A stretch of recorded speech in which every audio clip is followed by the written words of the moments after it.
কক্সবাজার শহরের বাঁকখালী নদীতে সেন্ট মার্টিনগামী পর্যটকবাহী জাহাজ আটলান্টিক ক্রুজে অগ্নিকাণ্ডের ঘটনা ঘটেছে। অন্তত 2 ঘন্টা পর আগুন নিয়ন্ত্রণে আসলেও ঝুঁকি এড়াতে এখনও কাজ করছে ফায়ার সার্ভিসের 3টি ইউনিট।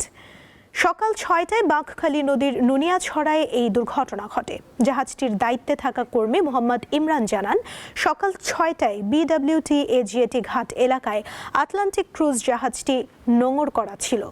সকাল 6:30টায় 194 জন যাত্রী নিয়ে সেন্ট মার্টিন রওনা দেওয়ার কথা ছিল, কিন্তু তার আগেই জাহাজটিতে আকস্মিক আগুন লেগে যায়।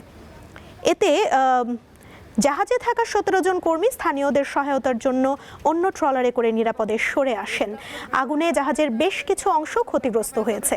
ফায়ার সার্ভিসের 3টি ইউনিট আগুন নিয়ন্ত্রণে কাজ শুরু করে। প্রায় 2 ঘন্টা পর আগুন নিয়ন্ত্রণে আসে। আগুন লাগার কারণ এখনও নিশ্চিত হওয়া যায়নি। জেলা প্রশাসক আব্দুল মান্নান জানান, ঘটনার তদন্তে একটি কমিটি গঠন করা হবে।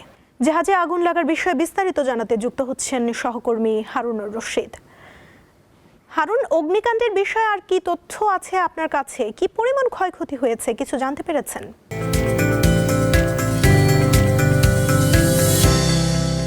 সুমনা, আপনি জানেন যে কক্সবাজার বিএডব্লিউটিএ ঘাটে প্রতিদিন সেন্ট মার্টিন যাচ্ছে প্রায় 6টি মতো জাহাজ।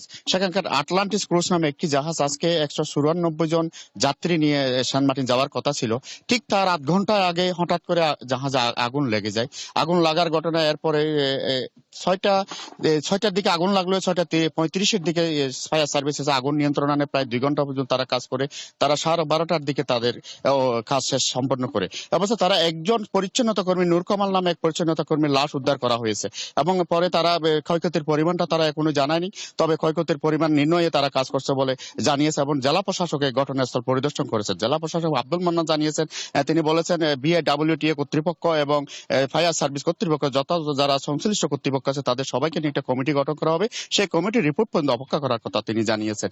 এবং ফায়ার সার্ভিস তারা অভিযানে যেটা বলেছে, ফায়ার সার্ভিসের উপ সহকারী পরিচালক মোর্শেদ হোসেন যেটা জানিয়েছেন, তিনি বলেছেন তারা প্রায় 12:30 পর্যন্ত কাজ করেছেন, উদ্ধার অভিযানে নেমেছেন এবং জাহাজের বড় একটি অংশ আগুনে ক্ষতিগ্রস্ত হয়েছে এবং নূর কামাল নামে এক পরিচ্ছন্নতা কর্মী ছিল, ওখানে তার লাশ উদ্ধার করা হয়েছে।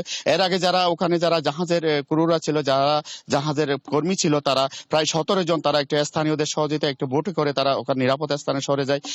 এইভাবে উদ্ধার অভিযানটা শেষ হয় এবং আর তাদের সমাপ্ত ঘোষণা করে ফায়ার সার্ভিস। এ অবস্থায় জেলা প্রশাসকের পক্ষ থেকে যে টিম গঠন তারা কাজ করছে ক্ষয়ক্ষতি নির্ণয়ে।